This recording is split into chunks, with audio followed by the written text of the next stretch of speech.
Hi, this is Andy Pollack from Coastal Neighbors Network. We have the privilege of having Karen Woodcock, who is one of our members. She's going to talk to us about how the proper way of helping someone get in and out of a car. Karen is an occupational therapist and works with some clients in the Dartmouth area and has been helpful in the past in doing these. And we thought we'd do them virtually so that we can record it and have this for posterity. So Karen, I hand it over to you.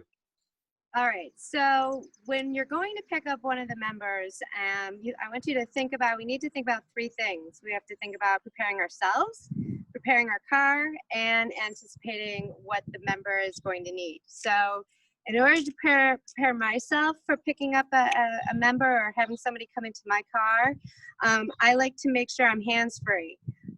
That is, I like to keep my keys on a carabiner or somewhere I can access it, especially if I want to start it up remotely or if I need to unlock it.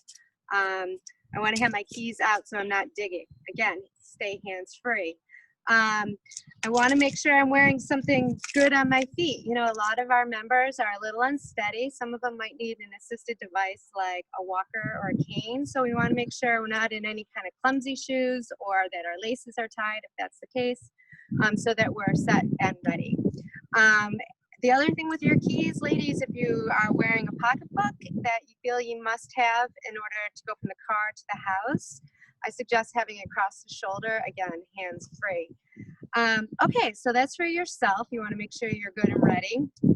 So far as your car, you want to park it in an area that you're close to the door to the house. So you're not, you know, if you can, ideally avoid any going around a car or steps, or just so the most streamlined entrance from the house to the car. So you want to prepare your car in that your seat is back.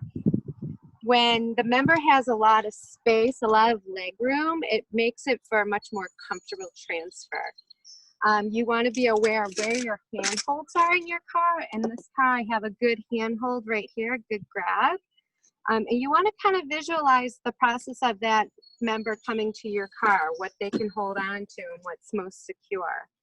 I also recommend one of these little handy dandies. You can order it online. This one's called a handy bar. You can get it at Bed Bath & Beyond. This works in a door jamb, just like that, very simple. And it's just another hand grab that can be used for your member if they need it, getting in or getting out of a car. It's just another thing they can bear weight on to help them feel secure.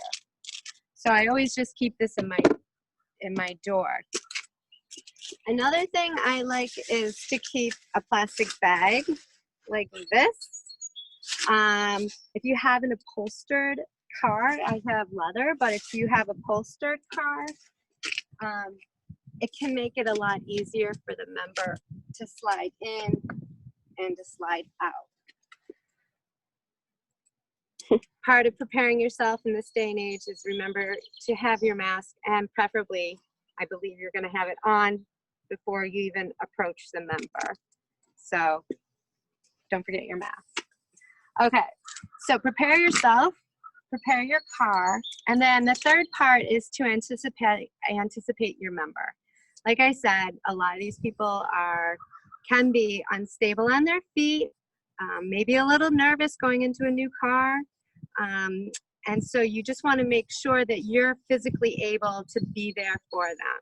So if you come to the door and you see them using a cane in the right hand, anticipate to just walk on their left side in case they need to grab you, just for like a little hold. So again, you just want to anticipate your member and what they might need, and as you approach the car, kind of give them the lay of the car as so far as where the strongest grab bars are. You can even demonstrate to them, I want you to get in, and if you're 90 degrees to the car and just have them sit, sometimes they actually need a minute to catch their breath. There's no race, and nice and slow is always important. So you just want to have them scooch back. Again, if you had something like this, it's really great. You can scooch back and just swivel in.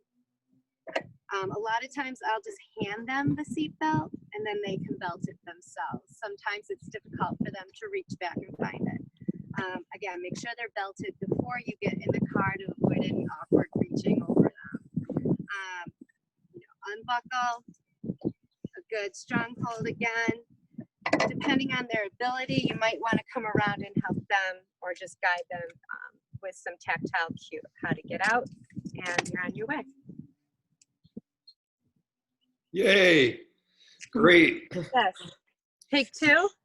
No, I think that's wonderful. Now, where can you get that hand bar again? You can get this hand bar online.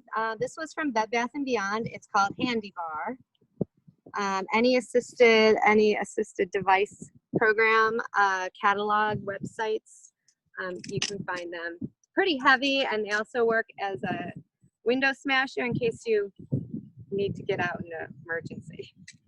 And a seatbelt And cutter. also will slice your seatbelt. Exactly. Perfect. Well, that's great. Thank you so much, Karen. Really appreciate you. Welcome. That's a wonderful training device. So thank you. You are very welcome. Stay safe.